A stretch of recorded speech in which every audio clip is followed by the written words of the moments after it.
¿Cómo reaccionarías tú si descubrieras que tu padre participó del régimen que llevó a cabo muchos de los actos más crueles de la humanidad? O incluso peor, que fue una pieza clave para el funcionamiento del mismo. Por suerte para la mayoría de nosotros, esa pregunta es simplemente un ejercicio hipotético. Pero algunas personas tuvieron que enfrentarse a esa situación y lidiar con ella todos los días de su vida. Marcadas por un legado imposible de borrar, las formas de reaccionar ante semejante descubrimiento abarcan todo el espectro de emociones humanas. Hoy en este nuevo episodio de Historia Militar, te contaremos todo sobre los hijos de los jerarcas del Tercer Reich y de cómo aquellos crímenes afectaron su vida. Si te tocara tener un padre nazi, una de las reacciones más entendibles que podrías tener es querer cortar cualquier tipo de lazo que te una a él. Este es el caso de Ricardo Eichmann, el hijo menor de Adolf Eichmann. Este último fue un oficial de las SS y uno de los principales organizadores del Holocausto, que acabó con la vida de aproximadamente 7 millones de personas. Fue conocido como el arquitecto del Holocausto, siendo el encargado de la deportación de cientos de miles de judíos hacia los campos de concentración. Era quien administraba el transporte de judíos de Hungría. Para cuando los transportes cesaron, más de 400.000 judíos húngaros habían sido forzosamente deportados. Su principal destino era el complejo Auschwitz, donde la gran mayoría fue asesinada. Comprensiblemente, Ricardo Eichmann no quiso tener ninguna relación con su padre. No concedió entrevistas a los periodistas y se desligó de responsabilidades ante los crímenes de su padre, aunque nunca los negó. En fuerte contraste, los dos hijos mayores de Adolf Eichmann, Horst y Klaus, defendieron a su padre hasta su muerte e incluso siguieron sus pasos. Eichmann, quien se había fugado a la Argentina luego del fin de la guerra, fue capturado por agentes del Mossad y llevado a Israel para su juicio. Sus hijos mayores intentaron por varios medios conseguir su retorno. Incluso fundaron el Frente Nacional Socialista Argentino para este fin. Luego de la famosa condena y ejecución de Eichmann en 1962, este partido dejó de lado su fachada política y se dedicó a actividades criminales anticomunistas. Terminó siendo absorbido por el infame movimiento nacionalista Tacuara, una agrupación neonazi que llegó a cometer actos terroristas en suelo argentino. De esta manera, los hijos mayores de Eichmann siempre argumentaron la inocencia de su padre.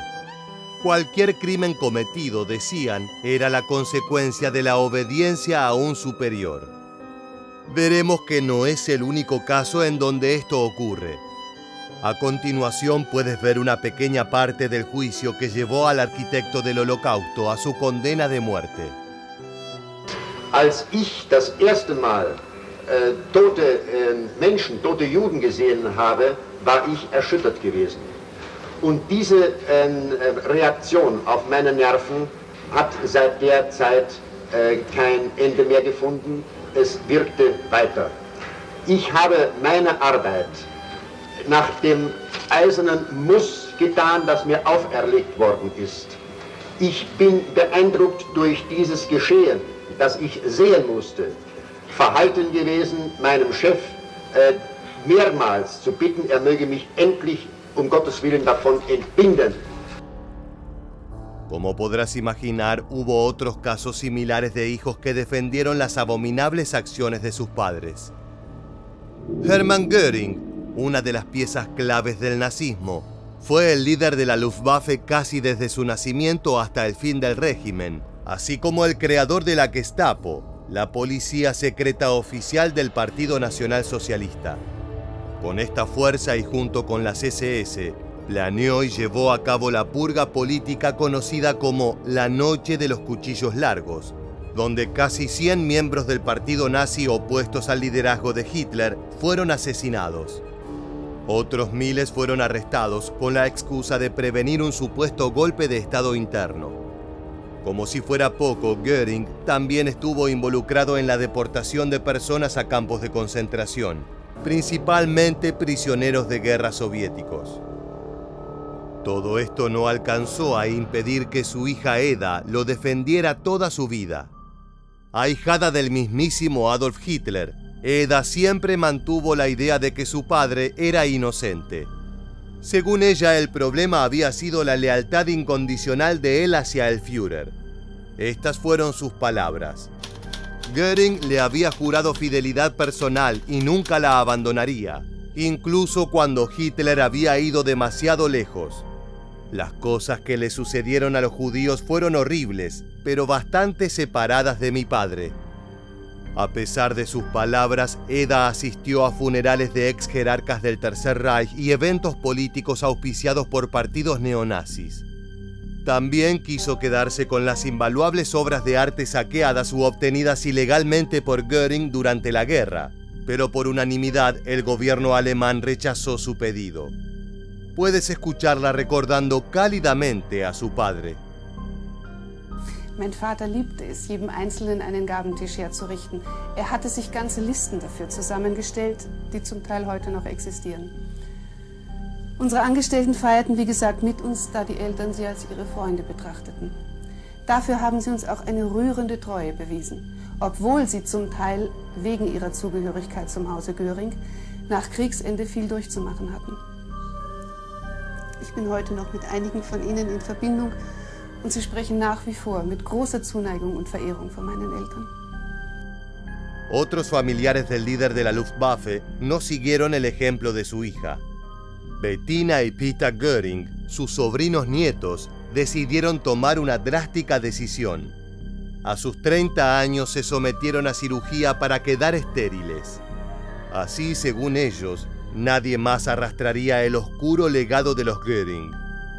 Ambos reconocieron los crímenes de su tío abuelo y dedicaron su vida a concientizar a la gente sobre el Holocausto. Veamos ahora qué sucedió con la hija de Heinrich Himmler, quien no tuvo una reacción muy distinta a la de Eda Göring.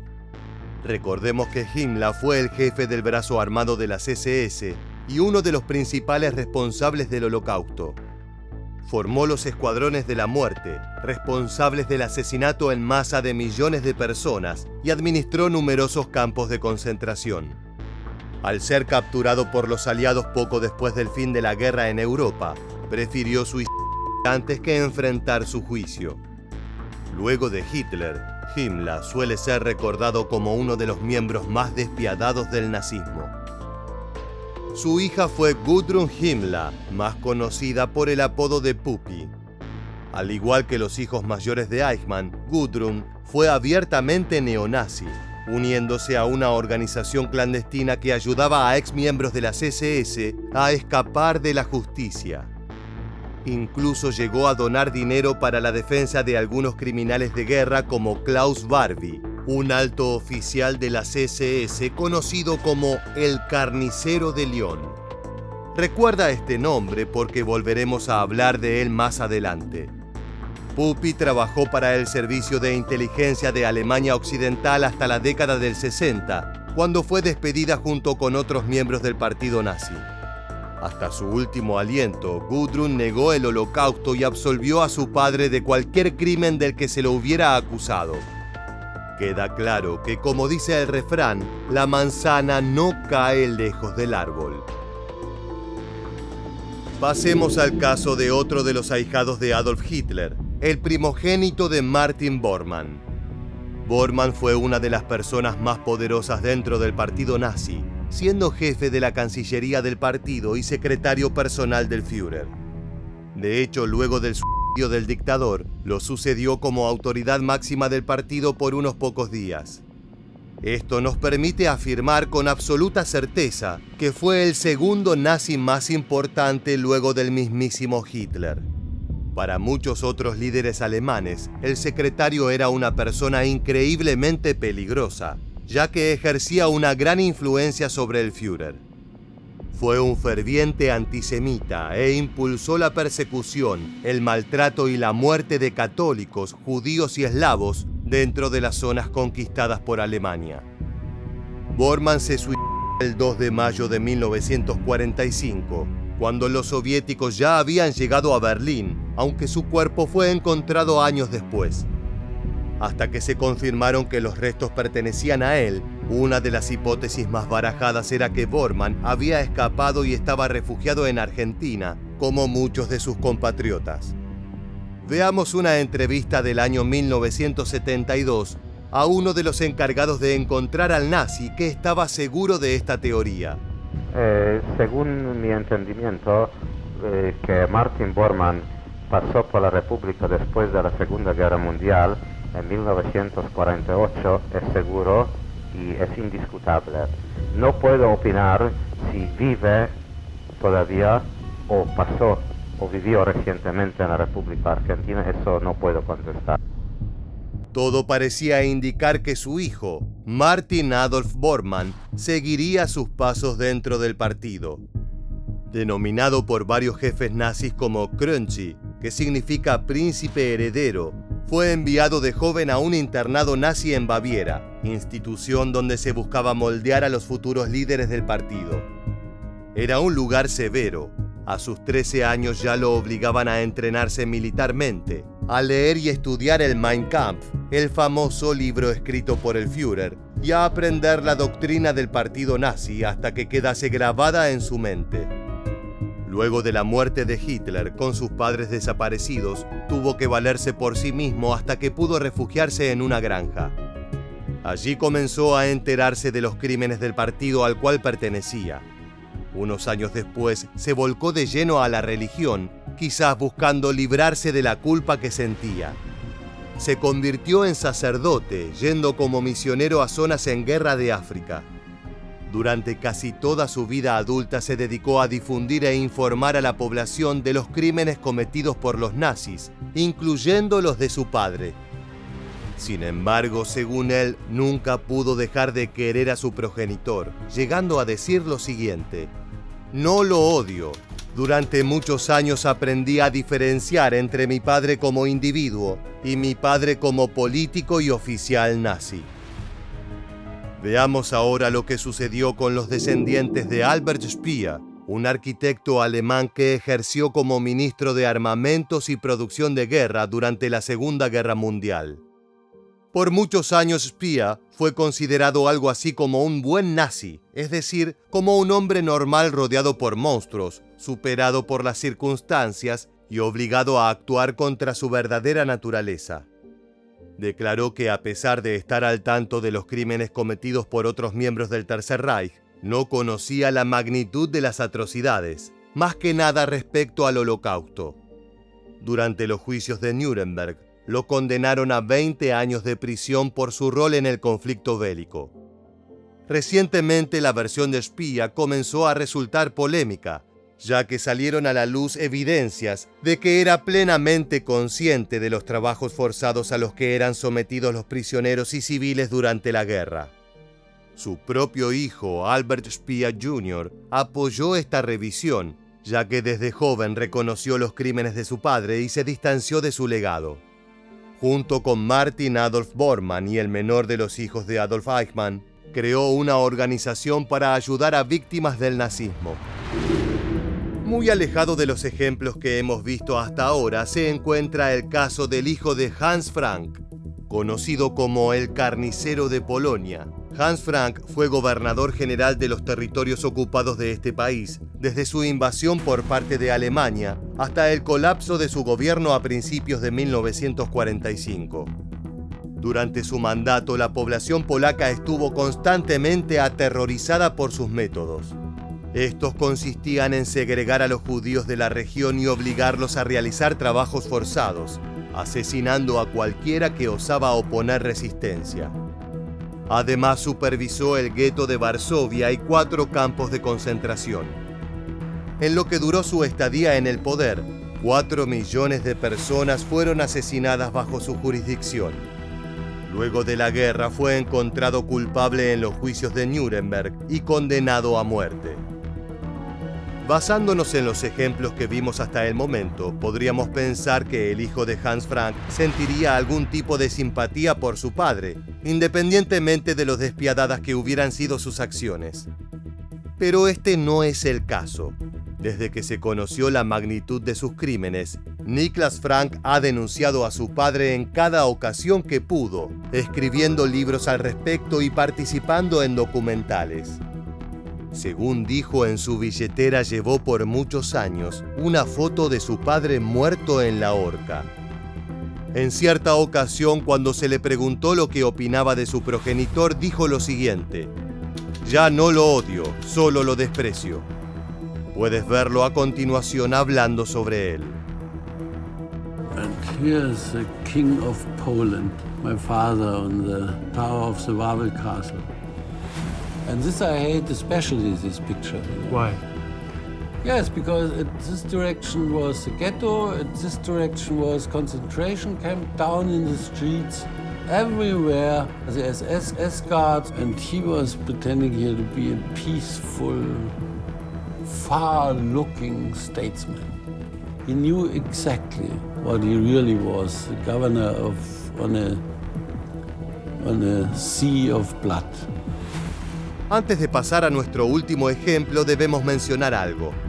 Todos los casos que vimos hasta ahora nos mostraron cómo estos hijos e hijas de nazis lidiaron con el pesado legado de sus padres durante su vida luego de la guerra. Pero algunos no tuvieron esa oportunidad. Joseph Goebbels, uno de los más infames jerarcas del Tercer Reich, no necesita demasiada introducción. Fue ministro de propaganda, colaborador cercano de Hitler y un violento antisemita. Manejaba la información que salía de Alemania, manipulando la verdad para favorecer los intereses del partido, e incluso incitó a Hitler a adoptar medidas cada vez más extremas contra la población que consideraban inferior. En 1945, Goebbels, su esposa Magda y sus 6 hijos se encontraban en el búnker subterráneo de Hitler cuando el Ejército Rojo llegó a Berlín. Viendo que la derrota era inevitable, Goebbels y su esposa decidieron suicidarse y llevarse a sus hijos a la tumba. Primero les inyectaron morfina para que estuvieran inconscientes y luego aplastaron una ampolla de cianuro en cada una de sus bocas. Según algunos testigos, los Goebbels no querían que sus hijos crecieran escuchando que su padre había sido uno de los mayores criminales del siglo. Podemos ver a continuación a un historiador hablando de este oscuro momento. Goebbels, I would argue, did something that people who are in psychotic depression do when they commit suicide. They have a tendency to take their wives and children with them, because in their minds the future is so horribly black. There is no hope in the future. Such horrible punishment is coming that I'm going to save my children the agony that they're going to be put through because they're my children. El matrimonio afirmó que si hubieran tenido la edad suficiente, los niños habrían apoyado la decisión. Al morir tenían 12, 11, 9, 8, 6 y 4 años. Como puedes ver, a algunos las acciones y los crímenes de sus padres le pesaron en la conciencia. A otros les costaron la vida. El último caso del que vamos a hablar es el de Georges Jalandon. Jalandon es un famoso escritor y periodista nacido en Túnez que cubrió numerosos acontecimientos en el Medio Oriente. También investigó y estuvo presente en el juicio del ya mencionado anteriormente Klaus Barbie, el carnicero de Lyon, un oficial nazi encargado de torturar a los prisioneros franceses de la Gestapo en esa ciudad. El padre de Jalandon le pidió a su hijo que lo metiera de espectador en el juicio. El anciano siempre había dicho que era miembro de la resistencia francesa, por lo que su hijo asumió que quería tener la satisfacción de ver cómo juzgaban a uno de los nazis responsables de tantas penurias. Pero durante el juicio su padre tuvo actitudes curiosas. Parecía sonreír cuando Barbie hablaba y lucía contrariado cuando lo hacían los resistentes. Hasta su adolescencia, la confianza que Jalandon le tenía a su progenitor era total.